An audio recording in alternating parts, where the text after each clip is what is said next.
এই সরকারকে সহায়তা করতে। দর্শক, সাম্প্রতিক সময়ে বাংলাদেশের শেয়ার বাজার প্রায় ধ্বংসের পথে, নানা ঘটনাবলী আপনারা অবগত আছেন।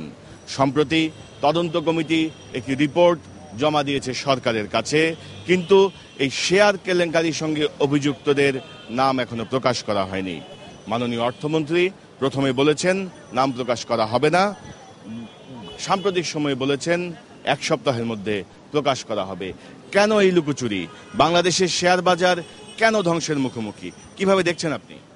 সিকিউরিটি এক্সচেঞ্জ কমিশনের চেয়ারম্যান সাহেব এখানে জড়িত আছে, এখানে জড়িত আছে অর্থ মন্ত্রণালয়ের কিছু কিছু লোক জড়িত আছে, এখানে জড়িত আছে আরো অনেক বড় বড় রাঘব বোয়ালরা এখানে জড়িত আছে। অর্থমন্ত্রী, অর্থ মন্ত্রণালয় সম্পর্কিত যে সংসদীয় যে কমিটির সভাপতি আছে উনি, বা আরো যারা যারা ব্যবসায়ী ইয়েতে আছে, প্রতিনিধি হিসেবে যারা সরকারের ইয়েতে আছে, তারা কোনো কিছু করতে পারবে না। প্রধানমন্ত্রী আপনি নিজে এটার উদ্যোগ নেবেন।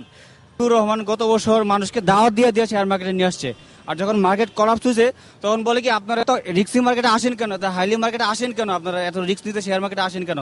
আর শেয়ার বাজারে দরবেশের মুখোশ আমরা দেখতে চাই, দরবেশ বাবাকে। সরকার আইডেন্টিফাইড করেছে who is that guilty behind that crime activities. তাহলে আমাদের অর্থ মন্ত্রণালয় কি করেছে? নাম প্রকাশে অনিচ্ছা প্রকাশ করেছে। তাহলে আমরা দেখতে পাচ্ছি কি টোটাল ইভেন্টে আমরা দেখতে পাচ্ছি কোথায় যেন লুকোচুরি হচ্ছে। ৭১-এর স্বাধীনতা যুদ্ধের পর যদি বাংলার বুকে যদি কোনো রাজাকার সৃষ্টি হয়, যারা এই শেয়ার মার্কেটটাকে নিয়ে এভাবে খেলাধুলা করতেছে, তারা সবচেয়ে বড় রাজাকার।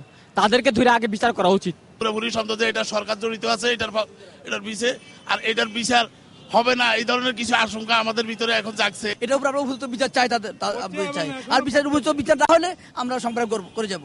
আমাদের এই সম্পদ, মানে আমাদের টাকা পয়সা যারা এভাবে লুটে নিছে তাদের সম্পত্তি বাজেয়াপ্ত করা হোক, এতে আমরা সিরিয়াস হব, তাদের বিচার পাবো। যারা কারসাজি করেছে এরা মহাক্ষমতাবান।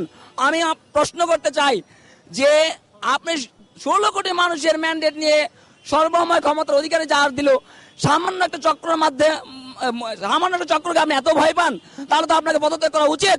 আপনি সরকারের অর্থমন্ত্রী না, সরকার মানে যোগ্যতা হারিয়ে ফেলেছেন। ধন্যবাদ। দর্শক, আপনারা শুনছিলেন সাধারণ মানুষের মতামত। শেয়ার কেলেঙ্কারির নায়করা নাকি মহা ক্ষমতাবান। হয়তো তারা মহা ক্ষমতাবান, যাদেরকে ভয় পাচ্ছেন স্বয়ং অর্থমন্ত্রীও। কি করণীয়? কি করলে এইসব কেলেঙ্কারির নায়ক, এইসব কথিত প্রভাবশালীদের হাত থেকে সাধারণ ব্যবসায়ীরা মুক্তি পাবেন? 96 সালের যে ঘটনা ঘটেছিল, এটা যদি আবারও এইভাবে ঢাকা পড়ে যায়, তাহলে আবার কিছুদিন পরে নিউরাল থেকে আবার জনগণের টাকা আবার পকেটে নেওয়া শুরু করবে, যার জন্য ইমিডিয়েটলি তাদের বিচার করা দরকার এবং মানুষও খুশি হবে এবং জনগণের পক্ষেই থাকা দরকার, এটাই আমরা মনে করি। অর্থমন্ত্রী সে কি বোবা? এই যে যেসব নেতা কর্মীদের নাম আসছে, তাদেরকে আমাদের সরকার ভয় পায়? তাহলে আমাদের কি হবে সাধারণ মানুষের? এরা অনেক বড় বড় কর্মকর্তা, গভর্নমেন্ট পর্যায়ের ব্যাংকের এমডি আছে, মন্ত্রী আছে, যে ডাক্তার ইকবালের নামও আসছে। তো আমার কাছে মনে হয় যে এদের বিচার শুধু করলে সাধারণ বিনিয়োগকারী স্বার্থ জায়গায় আসবে না। তারা যে 20,000 কোটি টাকা মার্কেট থেকে নিয়ে গেছে ফোর্সলি, সেটা আবার তাদের দিয়ে ইনভেস্ট করাতে হবে। সাধারণ জনগণের টাকা পয়সা এভাবে আত্মসাৎ করিয়া নিয়ে গাড়ি বাড়ি করে, এইসব গাড়ি বাড়ি বিক্রি করে যাতে ওর টাকাগুলো সাধারণ জনগণের কাছে পৌঁছাই দেয়, প্লাস আর ওগো টাইনে গেছে রাস্তা নামায়। এদেরকে যদি তারা যদি সামাজিক ভাবে যদি তারা যে হেয় যদি হয়, এদেরকে যদি পানিশমেন্ট, ফিজিক্যালি যদি তাদেরকে পানিশমেন্ট যদি দেওয়া হয়, অন্তত সে তার সন্তানের কাছে সে লজ্জা পাবে যে আমার বাবা টাকা চুরি করছে। একটা গেমলার যারা জুয়া খেলেছে, আপনি সালমান রহমান বলেন, বাদল বলেন, ফালু বলেন, নুরাস কামাল বলেন, ওরা এসিসির চেয়ারম্যান এবং এসিসির অথরিটি পার্সনদের হাত ধরে এরা গেম প্লে করার সুযোগ পেয়েছে।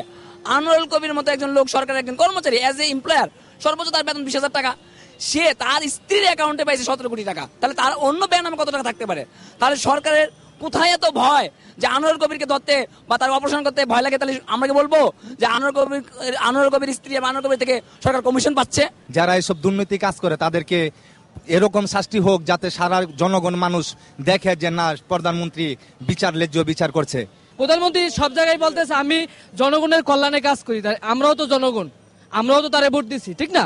আমরা আমাদের কল্যাণে যেহেতু কাজ করবে, তাহলে অবশ্যই তাকে বিচার করা উচিত যারা অন্যায় করছে। সাধারণ জনগণের যে টাকা আত্মসাৎ করছে তাদের কঠোর সাজা হওয়া উচিত এবং দৃষ্টান্তমূলক শাস্তি দেওয়া উচিত, যাতে আর ভবিষ্যতে কোনো ব্যবসায়ী যাতে এই ধরনের সাহস না করে। অর্থমন্ত্রী বলছেন যে এরা খুব পাওয়ারফুল, দ্যাট মিনস তারা গভর্নমেন্ট থেকে অনেক পাওয়ারফুল।